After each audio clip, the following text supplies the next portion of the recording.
why the real curriculum was never the subjects, it was you. You think school was about math, science, and history. You believe the point was to learn equations, memorize dates, write essays, pass exams. That's what they told us. That's the surface. But here's the truth no one talks about. The real curriculum was you. The real lesson wasn't what you were taught, it was what you were shaped into. From the moment you entered the system, the schooling process began molding your thinking, your behavior, your sense of identity. And the most dangerous part, you didn't notice. You thought you were just learning subjects. But what if you were actually being trained for something much deeper, much more hidden? Click subscribe to this channel to get more profound insights. Let's ask the hard question, what exactly is school training you to be? Not on the exam paper, but in life. Think about it. You sit in rows. You raise your hand to speak. You learn to obey bells, schedules, authorities. You memorize facts not because they're meaningful, but because they'll be tested. You're rewarded for compliance, punished for deviation. You learn not to challenge, but to accept. Not to create, but to repeat. Not to ask why, but to ask, will this be on the test? And slowly, silently, you're shaped not into a thinker, but into a product. Not into a citizen, but into a function. This isn't a conspiracy. It's a system and a structure, designed not by evil masterminds, but by generations of unconscious repetition. Industrial age schooling wasn't built to awaken minds, it was built to produce predictability. Workers who follow instructions, consumers who obey trends, voters who don't ask too many questions. Think about it. When was the last time school taught you how to question the system itself? When did they teach you how to detect manipulation, how to resist propaganda, how to understand your own psyche? Almost never. That's not a flaw. That's the design. Because a conscious, self-aware, autonomous human being is the least manageable product a society can create. Now here's where it gets even more uncomfortable. The hidden purpose of schooling isn't just social obedience, it's internal compliance. You begin to discipline yourself. You learn to doubt your instincts. You start believing there's a single path to success, and it's paved by grades, degrees, and approval. You stop trusting your inner compass. You stop asking, what do I want to know? And start asking, what do they expect me to know? And over time, the external control becomes internalized. You carry it with you even after school ends. You fear failure. You seek validation. You play roles. You work not to grow but to prove.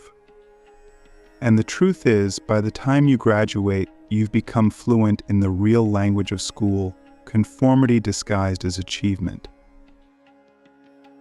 Let's pause here and look deeper. Why does this matter? Because if you don't understand what school was actually doing to you, you'll keep living by its rules long after you've left the building. You'll judge your worth by metrics. You'll fear looking stupid. You'll avoid risk, not because it's dangerous, but because it's unfamiliar. You'll equate busyness with progress, structure with truth, authority with wisdom. And slowly your inner world becomes a replica of the classroom. You stop learning for the joy of it. You stop creating for the love of it. You stop questioning because you were trained to answer. And that's the tragedy. You were born curious, but you were taught to suppress it. So here's the philosophical question. What if the real purpose of schooling was never education but conditioning? And if that's true, what part of you was lost in the process? What potential was buried under rubrics, GPAs, and standardized tests? What passions were silenced because they didn't fit the syllabus? We're not here to bash teachers. Most of them are doing their best. But the system they work inside is older than them and deeper than any curriculum. It's a system that cares more about order than awakening, more about output than originality. And if you don't step back and examine it, you'll keep mistaking training for truth. And let's get even more real. You've probably felt this. That moment in school when you asked a question that was too big, too deep, too honest, and it got shut down. Not because it was wrong, but because it wasn't on track. That's the hidden message: stay in your lane. Learn what we tell you. Don't wander. Don't wonder. Just answer. Just pass. Just move on. And we internalize that. We start believing that learning is linear, that knowledge is a checklist, that success is about approval. But here's the reality. The people who change the world don't follow instructions. They break them. They don't memorize facts, they reimagine meaning. And they didn't learn that in school. They unlearned school to remember who they are. Now let's flip this. If school was designed to suppress your inner voice, then your real education begins when you start listening to it again. That voice that asks why, with sincerity. That voice that says, this doesn't feel true. That voice that longs to create, not just consume. That's your real teacher. And the moment you start following it, you step out of the system, even if you're still inside the classroom. You begin to reclaim your curiosity. You begin to see through the illusion. You realize that most knowledge was just information, that most success was just compliance, and that most of your fears were installed, not discovered. So what do? We start asking better questions. Not just about school, but about life. Who benefits from my obedience? What am I afraid to learn? What would I study if no one was watching? These aren't academic questions. They're existential ones. Because the hidden purpose of schooling isn't just about jobs or grades. It's about your soul. It's about shaping how you see yourself, how you relate to authority, how you define truth.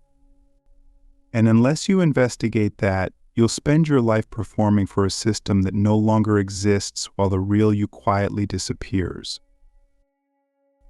Why you were never supposed to think freely and how to reclaim your mind. There's a reason your deepest thoughts felt dangerous in school. There's a reason you hesitated before asking a bold question, or offering a different answer, or following a strange idea. It's because the system wasn't built for freedom, it was built for efficiency. And freedom, especially intellectual freedom, is messy. It's unpredictable. It doesn't fit into lesson plans or multiple choice exams. Real thinking doesn't arrive on schedule. It arrives when the soul is on fire. But fire is scary in a system made of paper. So instead of nurturing your wild mind, school slowly, quietly began to cage it. Not out of malice, but out of fear. Fear of chaos. Fear of failure. Fear of difference. And that fear became your fear. Let's talk about the structure. The way school is designed isn't neutral. It's a psychological blueprint. You are taught to value answers over questions, and to seek approval over truth, to measure intelligence by speed, conformity, and obedience. You're rewarded for remembering, not reimagining, for performing, not pondering, and slowly you begin to censor yourself. You start thinking not, what do I believe? But what do they want me to say? And once that happens, your thoughts are no longer yours. They've been outsourced to the curriculum, to the grading scale, to the expectations of people who may never even know your name. But here's the deeper issue. This conditioning doesn't end when school does. It follows you into adulthood, into work, into relationships, into your inner life. You start living in a world of scripts. What job to get, what success looks like, what's realistic, what's normal. You stop imagining what's possible and focus only on what's permitted. And here's the terrifying part you might not even notice. Because once independence has been trained out of you, you stop missing it. That's the real cost of schooling. Not ignorance, but invisible obedience. A mind that still functions, but no longer belongs to itself. So what does it mean to reclaim your mind? It starts by realizing something radical. Your thoughts are not always your own. They've been shaped, filtered, edited by years of hidden curricula. And if you don't unlearn what you were trained to believe, you'll keep mistaking internalized fear for wisdom. You'll keep confusing caution for clarity. You'll call yourself practical when really you're just scared. That's not an insult, it's an invitation. Because once you admit your thinking was shaped, you can reshape it. You can begin again, this time on purpose. Let's explore what real thinking looks like. It doesn't start with textbooks. It starts with wonder, with the childlike urge to ask why. Not to pass a test, but to touch the mystery. Real thinking is uncomfortable. It challenges the assumptions you've built your life on. It offends people. It threatens systems. It asks questions without guaranteed answers. And that's why it's so rare. Because most people don't want to think, they want the feeling of thinking. They want the illusion of being smart without the discomfort of being wrong. But here's the truth. If you're not willing to be wrong, you're not willing to be free. And this is where the schooling system failed us most. It made failure shameful. It said mistakes mean you're stupid. But in reality, mistakes are sacred. They're the raw material of wisdom. Every revolutionary insight began as a deviation. Every artist, philosopher, scientist at some point believed something that seemed absurd. And they were willing to risk humiliation to follow that thread. That's what thinking freely really means. It means risking rejection. It means walking alone. It means asking, what if everything I've been taught is only part of the truth? So ask yourself, when was the last time you had an original thought? Not a recycled opinion, not a reposted quote, but a dangerous, inconvenient, authentic realization that came from your own soul. Can you even tell the difference anymore between what you believe and what you've been trained to repeat? These questions aren't meant to shame you. They're meant to wake you up, because your mind, your real mind, is still there, buried under years of programming. And the moment you begin to dig, you start to remember. You start to reclaim the most sacred thing you own, your ability to think freely. But there's a cost. Thinking freely means you'll be misunderstood. It means you'll often feel like you don't belong, because systems don't like awakened minds. They like compliant ones. So if you want to reclaim your mind, you have to be ready to lose the approval that was bought with your silence. You have to be willing to stand in your own clarity, even when it's inconvenient, even when it's lonely. This is the path of every philosopher, every truth seeker, every soul who refuses to live on autopilot. It's not glamorous, It's not easy, but it's the only path that leads to you. And here's the paradox. Once you reclaim your mind, you begin to love learning again. Not the kind of learning that earns certificates, but the kind that expands your soul. You start reading because you're hungry, not because you're assigned. You start asking questions not to pass, but to understand. You stop fearing ignorance because you finally realize ignorance is the beginning of wisdom.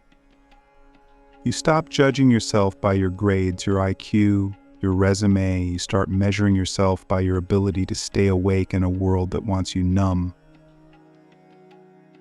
So the real question is this: will you reclaim your mind, or will you let it be owned forever by a system that never really saw you?